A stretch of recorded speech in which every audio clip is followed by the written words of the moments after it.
Yo, what up, man? Chris, somebody checking in, man. Back with the blog, man. Make sure that like button and subscribe button anyway, and I appreciate all the support. Salute to everybody. Hope you guys is having a good Tuesday.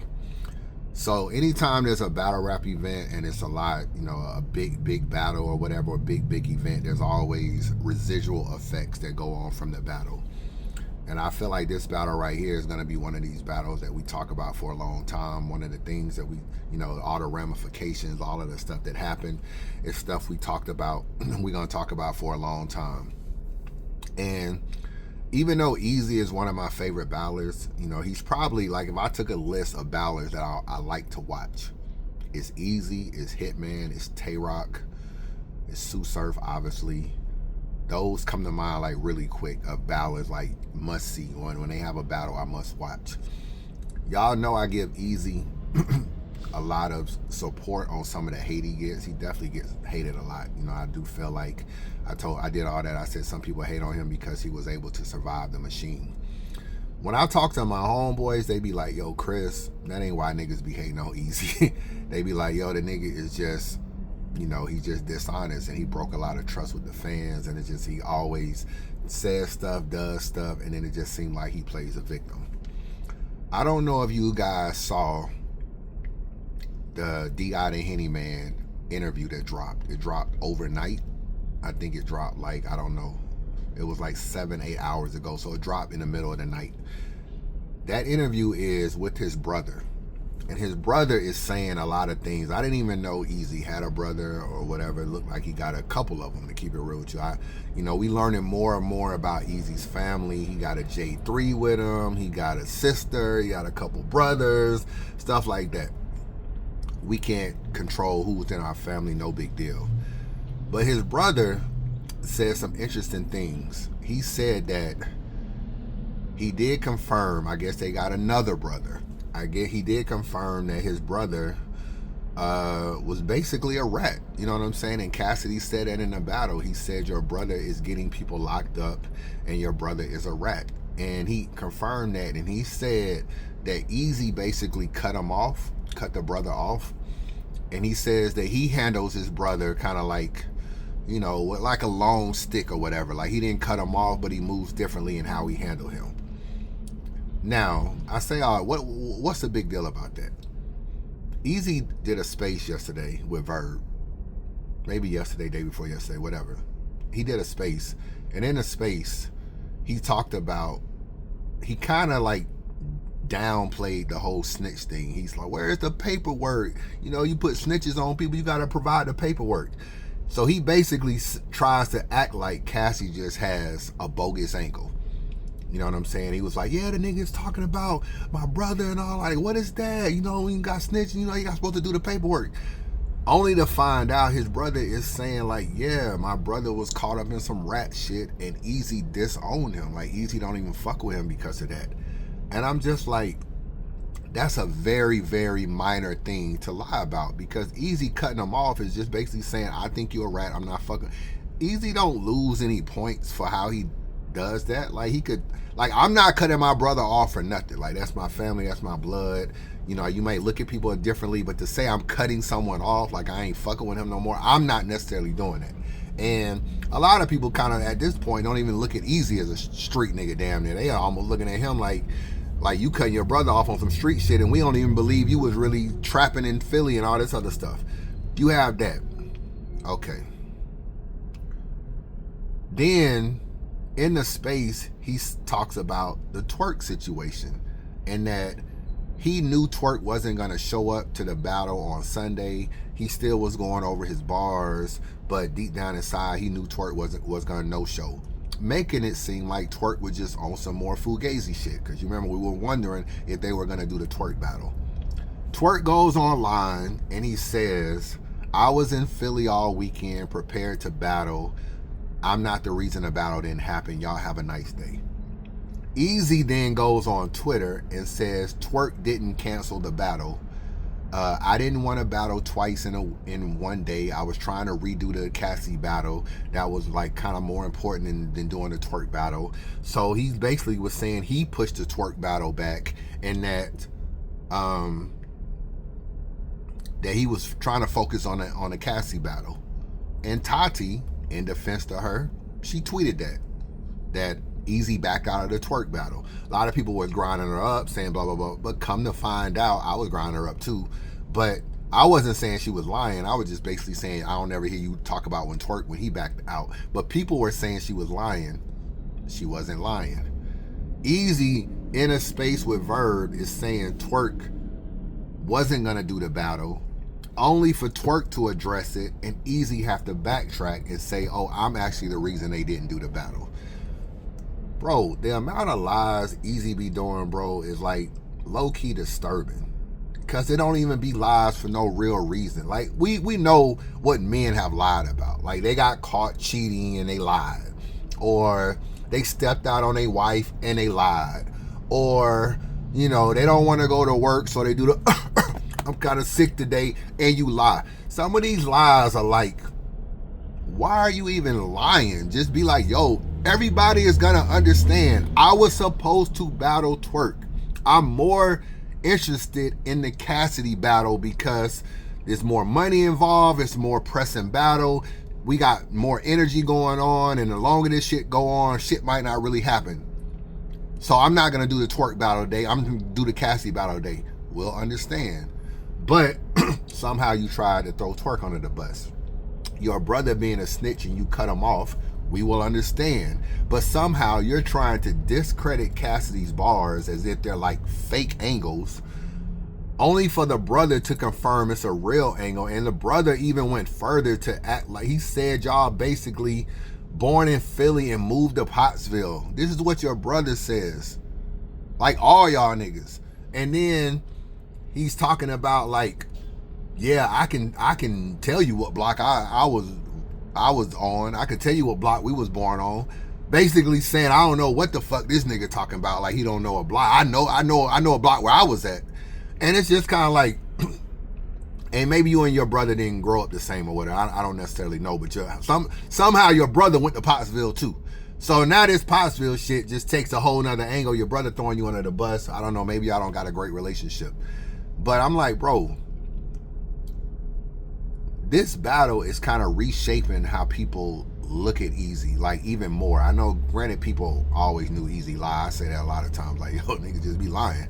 I said, you know, I turn on the documentary, and the first thing I hear is his dad saying, yo, I never even heard of Pottsville until Bull said it. It's like, come on, bro. Like, y'all whole family moved to Pottsville. How you never heard of Pottsville? So it's like, okay, here go the bullshit.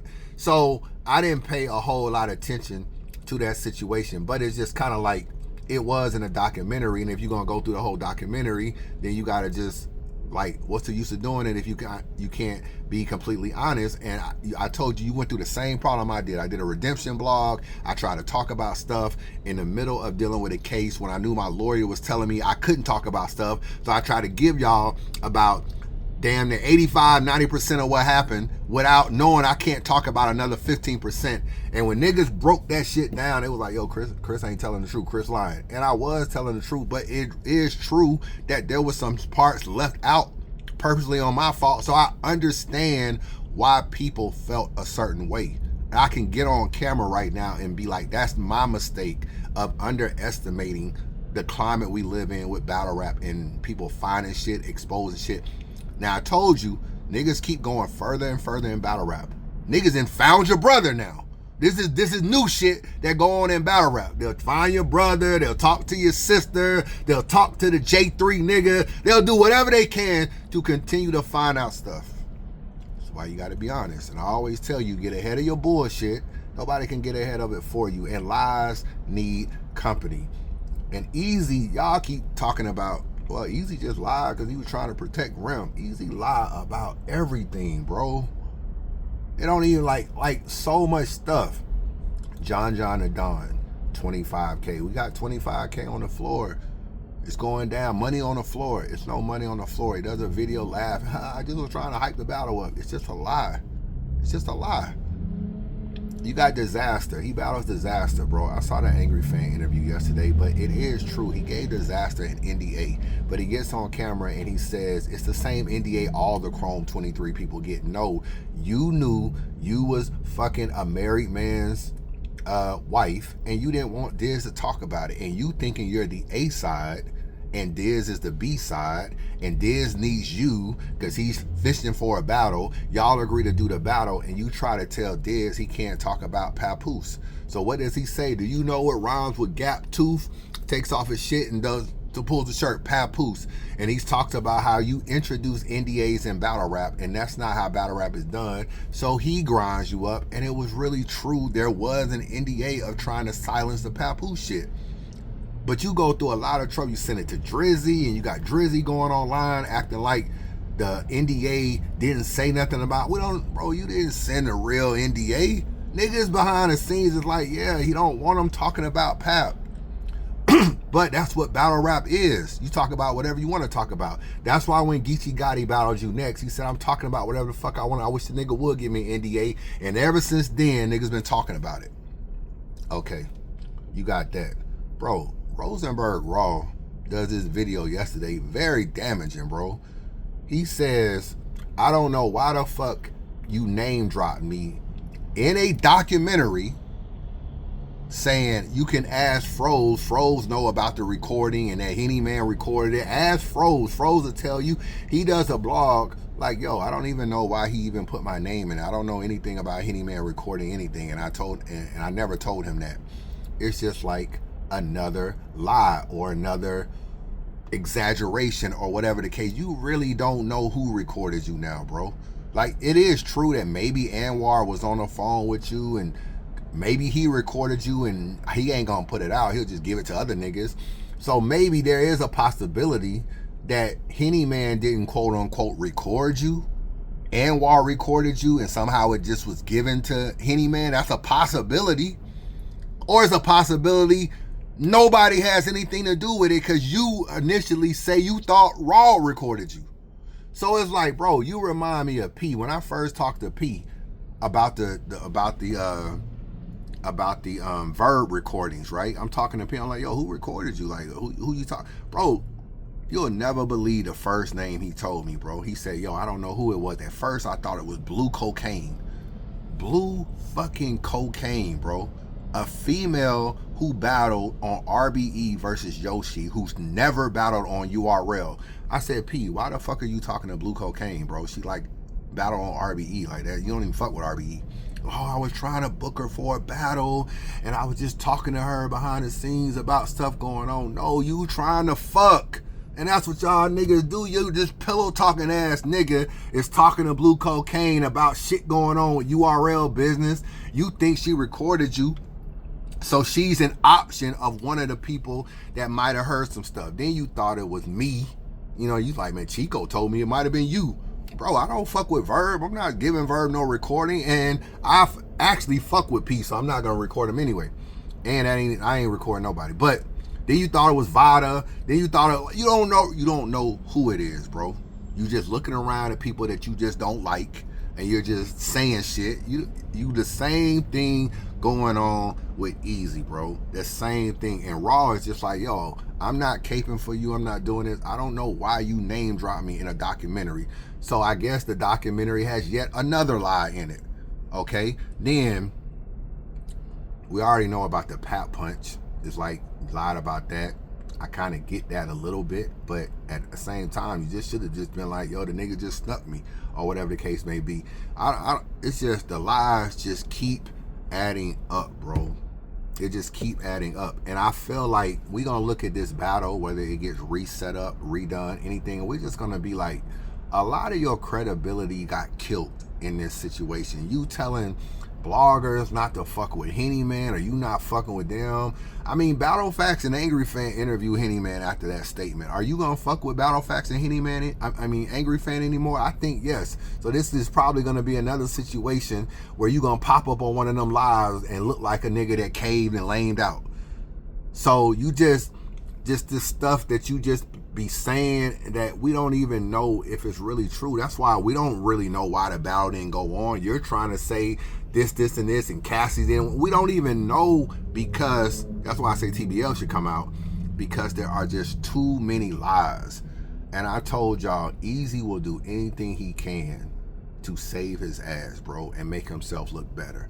And honestly, Eazy don't know what it's like to be in a spotlight. He don't know how to handle himself. He don't know how to handle adversity. He don't know how to handle. He was just a nerdy guy with buck teeth and scrawny. That's all he was, bro, growing up. I don't really probably believe he was really into the streets. I could sell drugs. I ain't a street nigga. I could have sold a little bit of weed, and I ain't really no street nigga though. And when you hear stories, it's just like Eazy don't even know what it's like to deal with this scrutiny and running and not addressing this and dealing with this. And you gotta lie about everything that's little, lie about shit that's big, like the Pap Punch. You lie about your brother, you know, being a snitch. If he a snitch, he a snitch. It's not really a mark on you. Like, yeah, motherfuckers might be like, oh yeah, in a future battle, yeah, your brother a snitch, and that's why, you know, that's shit running your family. Niggas might use that as an angle, but at the same time, it doesn't have anything to do with you per se. But you so try to defend, hide, deflect, this, that, say stuff, say this. We don't know, man. We don't know. Honestly, we really don't fucking know what Muwak text. None of these, we don't know if stuff they say is really cap or not. We don't really know. Because the days of you just getting on camera and just keeping it 1,000, they not even there. You don't even do that. And sometimes I'll be like, he lied about that. For what? You want to be the algorithm. You say everybody, you want to be that, but then you want to lie about how much is on the floor. Talking about I'm trying to hype the battle up. I thought you the algorithm. You don't got to hype the battle up. It's easy, right? Everybody want to check out an Eazy battle. You know what I'm saying? So when I know you and Hitman going at it, I know Hitman said some things, and I get it. Hitman said you wasn't a real nigga, and that probably ticked you off. You know what I'm saying? Coming from a battler of Hitman's spot. But Hitman just said there's a lot of situations where you just don't do some real nigga stuff. And one of them is just being honest. One of them is just keeping it real. One of them is just, none of these battle rap niggas fuck with you anyway, bro. None of them fuck with you in it. They don't care about you. They don't care about your well-being. They don't care about anything. They either gonna rock with you or they're not gonna rock with you. So going through these hassles of trying to lie for them or lie to them or keep them on your side or tell these fugazi ass stories, it's not even worth it, because at the end of the day, when niggas ain't fucking with you no more, they not fucking with you no more. None of these battle rap niggas are like your real friends per se. So you don't gotta go through the trouble of trying to stay on the up and up to appease some fans. All you gotta do is just be honest. We all go through our own trials and tribulations, but you just be one of the most lyingest niggas for no reason. And it's just like, this shit is crazy, bro. And I'm just like, I think this battle is gonna like probably forever taint a lot of your image. The Pottsville shit, I mean, just the lying, the like, if y'all don't ever battle again and this battle just gets swept on the rug, I just think a lot of this is just like, yeah, Hitman is right in a lot of situations. Or what are you saying? You are a nigga that'll be like, I'll beat your ass, but then you'll show up to a battle with security and niggas can't even get to you, can't even fight you, can't even fight you one-on-one if they wanted to. Like, it's security, it's like standing at the bathroom when you go to the bathroom. I hear all kind of stories about Eazy, bro. Like niggas walking him to the bathroom and standing outside while he pissed. Like, it's all kind of shit going on. Like, you can't get to Eazy to fight him. But he'll sit there and argue with street niggas that be like, I'm gonna slap you when I see you, ain't gonna do shit, I'll beat your ass, knowing he's showing up with a bodyguard. It's like, cool, just don't talk like that, knowing that you don't even want to go to that level with nobody. I don't either. I never run around talking about beating niggas' ass. Me and Anwar had our shit, but it's a lot of niggas talk shit about me. I always tell niggas I can defend myself. I ain't really the fighter though. I don't tell niggas I'm gonna beat them up when I see them. I beat their ass. I just be like, yo, what you think gonna happen when you swing on me? You think I ain't gonna swing back? You think I ain't gonna fight you back? You think I ain't gonna defend myself? Nigga, we gonna be fighting. I'm not really the nigga, I'm beat your ass when I see you. You ain't gonna do a motherfucking thing. I beat your ass. I'm not gonna do that. I'm not the aggressive fighting guy. I'm not really that kind of guy. I'm real chill. So my thing is, I look at Eazy as the same way, bro. The same way. So I wouldn't even be going back and forth with Tex. Tex a little rowdy ass nigga. I wouldn't go back and forth with Tex, because I already know when you pull up and see Tex, you just gonna have a bodyguard. Tex will be out there by himself. You won't. So why you acting like, oh yeah, when I see you, it's up? You know, whatever you want to do, Raw. Well, you know, like you and Raw going into it, y'all talking about fighting. You be pulling up the Battle Academy events with bodyguards, all these events. You don't want to fight, bro. And that's cool. I'm not saying you got to fight. Just live your truth. Live your fucking truth, bro. And that's just the thing about that. And the amount of lies that's coming out, it's just a bad look, bro. The documentary ain't real. None of this shit is real, bro. And the thing Eazy won't, bro, fake NDAs to fucking Drizzy. Like, it ain't nothing to Photoshop, lie, change. This is what people do to save their ass, to stop trying to get the truth out. But Eazy, don't nobody really give a fuck, bro. You just be lying too much for no reason. Holla at your boy.